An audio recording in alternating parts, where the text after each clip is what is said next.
안녕하세요. 산티아고입니다.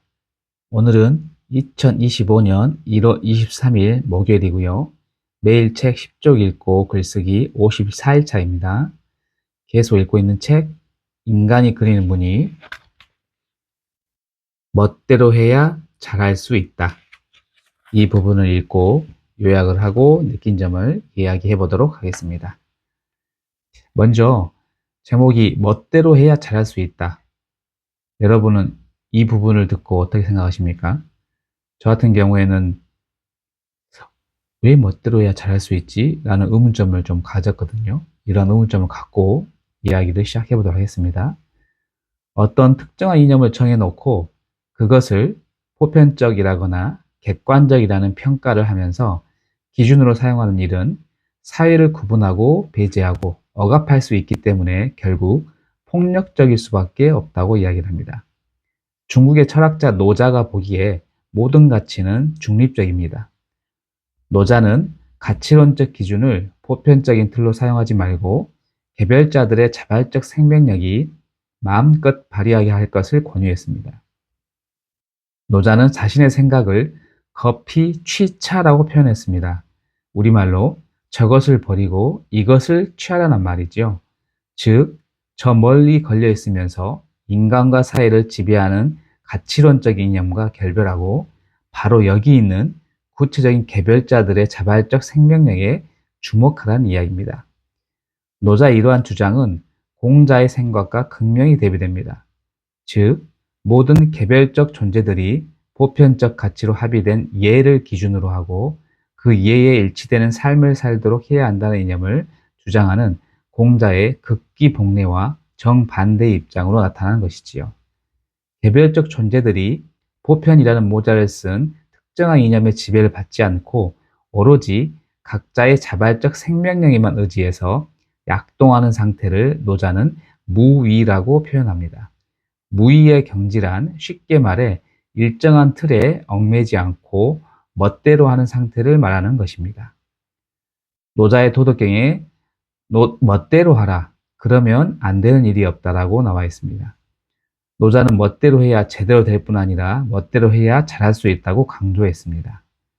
노자는 멋대로 하면 되지 않는 일이 없기도 하지만 사회도 비도덕적 혼란에 빠지는 것이 아니라 오히려 저절로 교화되고 저절로 올바르게 되며 저절로 부유해지고 저절로 소박해진다고 보았습니다. 노자는 통치자는 백성들이 각자 제멋대로 할 수 있게 해줘야 한다고 했습니다.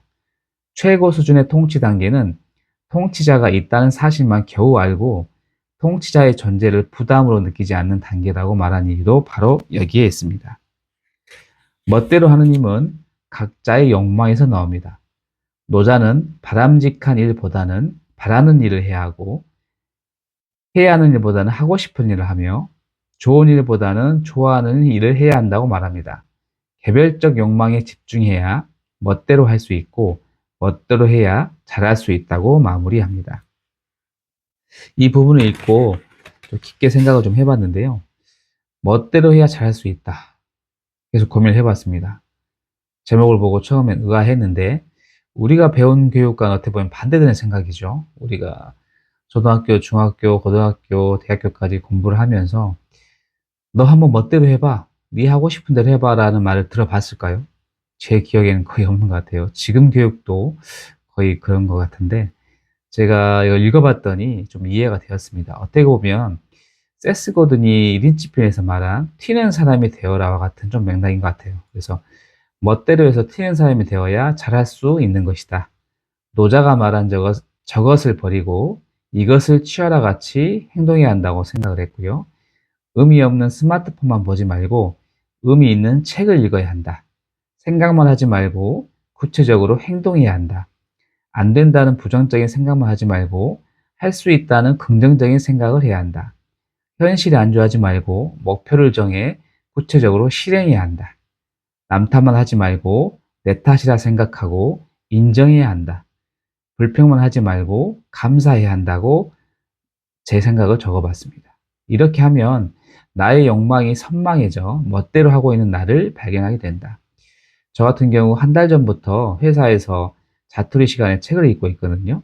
출근해서 쉬는 시간에, 점심시간에, 퇴근 전에 읽었더니 하루에 30분 이상 책을 읽을 수 있더라고요. 이제 회사는 어떻게 보면 생계를 위해 다니는 수동적인 곳에서 자기 계발할 수 있는 배움터가 되었다고 저는 이제 정의를 내려봤는데, 이렇게 생각의 전환이 행동을 바꾸게 만든 것 같아요. 그래서 앞으로 계속 멋대로 해보려고 생각을 하고 있습니다. 여러분도 오늘 하루만큼은 멋대로 해보는 하루가 되었으면 좋겠습니다. 자, 오늘 여기까지고요. 내일 또 뵙겠습니다. 감사합니다.